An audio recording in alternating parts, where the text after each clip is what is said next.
Coffee with the Cop continues to spread throughout the country, and on this trip, Captain Keith Kauffman and Sergeant Chris Cognac head to Omaha, Nebraska. God, it's cold. Freezing out here.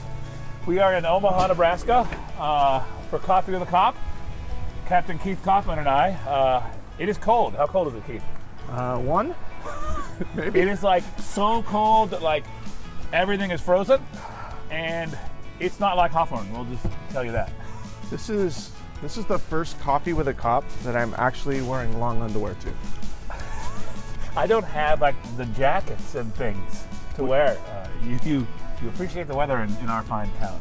We have come full circle from Gulf Shores, Alabama, I will tell you that. We started this off 2 years ago in basically the tropics on the beach in the Gulf Coast of Alabama, and now we are in the frozen plains of Nebraska. Hopefully the class has a heater, yes. And we'll keep them awake. It's going to be interesting, so we will get in our car and go. See you there.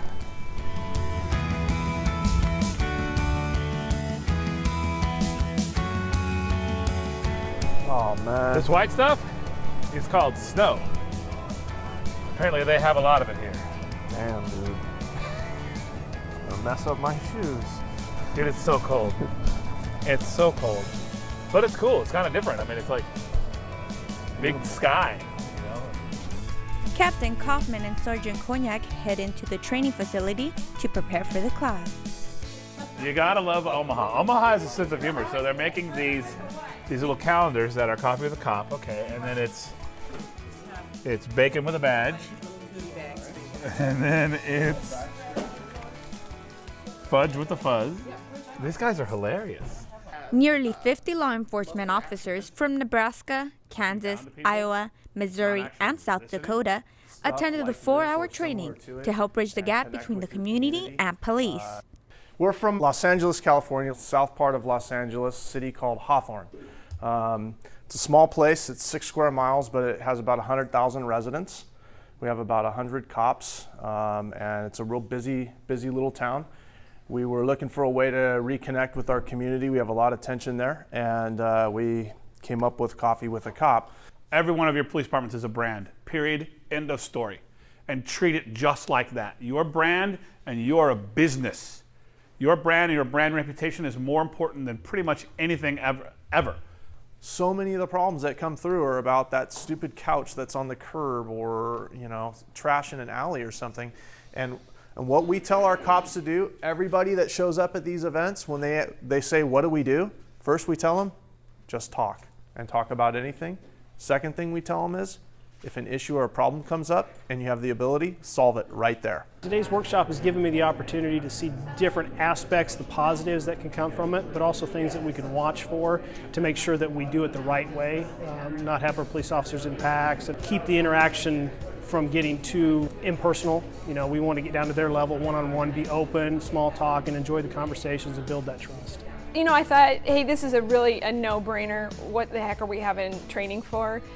But it proved to be valuable to me, and I've already done this, so I'm sure it was very valuable to the people who have never done any coffees. Coffee with a Cop looks like it would be a great addition to what we're currently doing.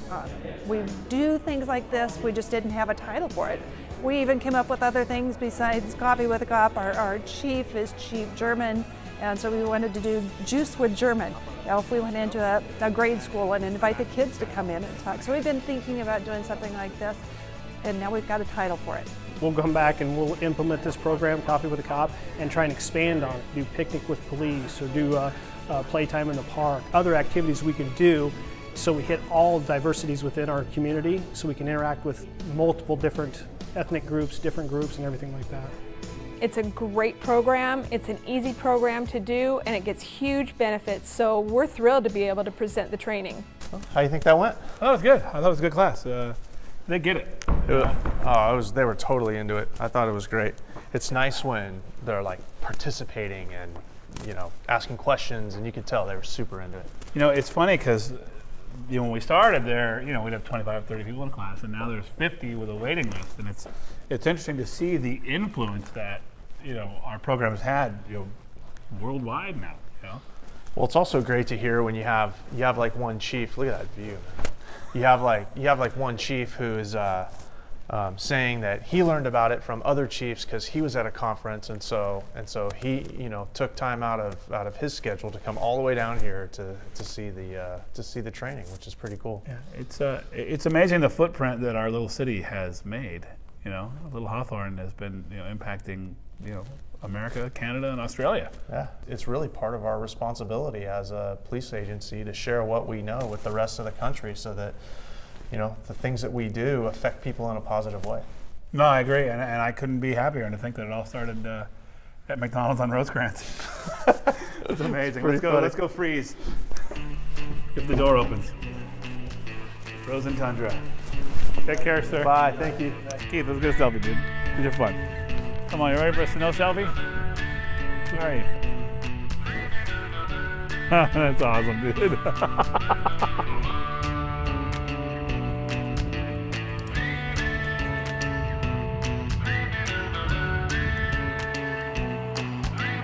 All right, class is over. Omaha, trying to get something to eat.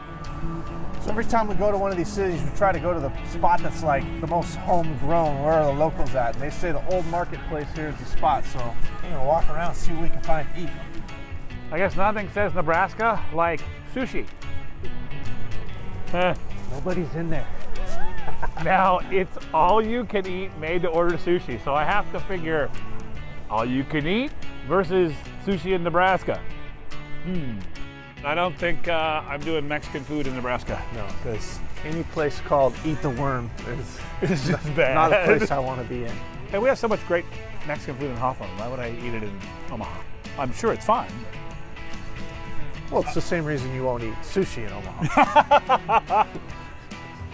I've seen Italian, I've seen sushi, I've seen Mexican, I've seen everything you can think of except steak. I'm in Omaha, Nebraska, and I cannot find a steak. What gives? We've been seeing this blinking, really scary clown sign as we walk around, like right over here. I have no idea what it is, but it's a scary clown, and like, I know my kid would never go in it, but I gotta see it. There's like scary clown stuff. Somehow I think there is. Camouflage cake.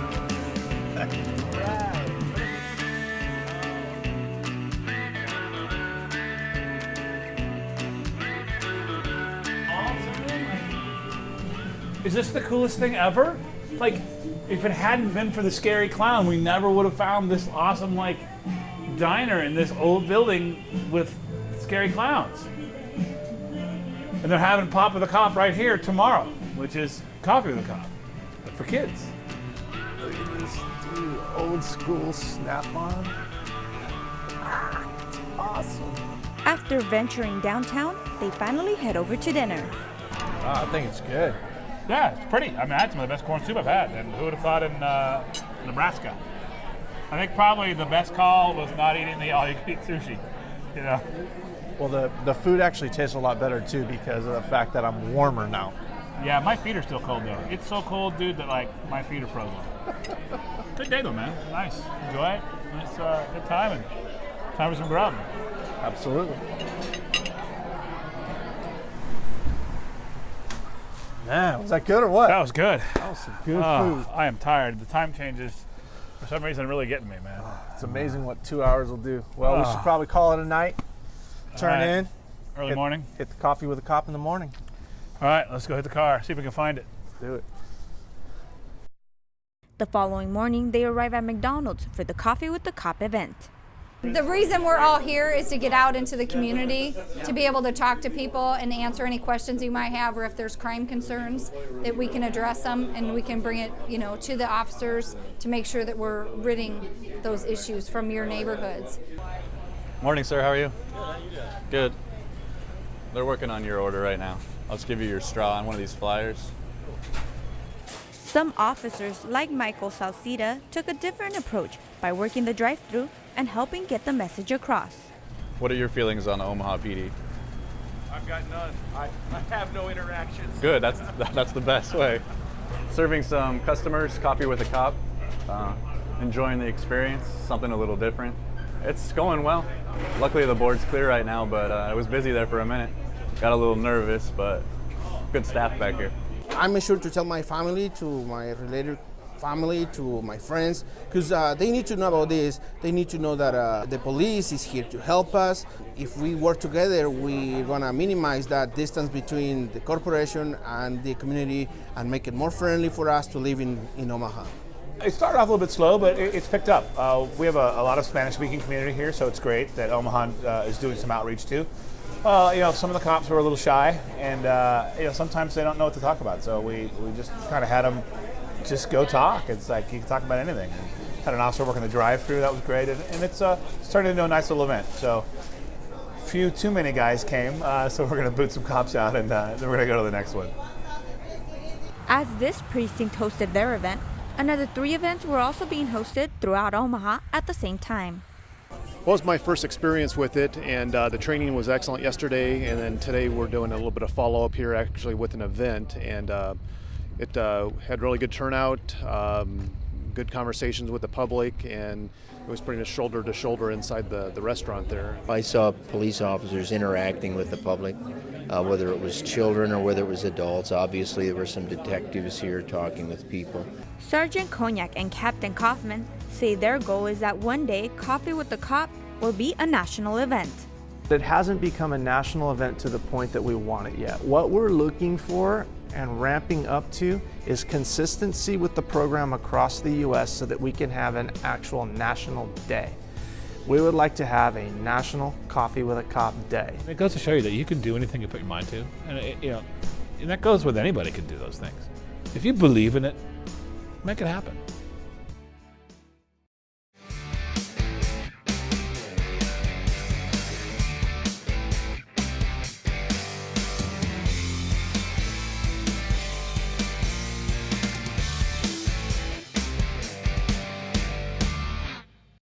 To learn more about Coffee with the Cop, visit www.coffeewithacop.com.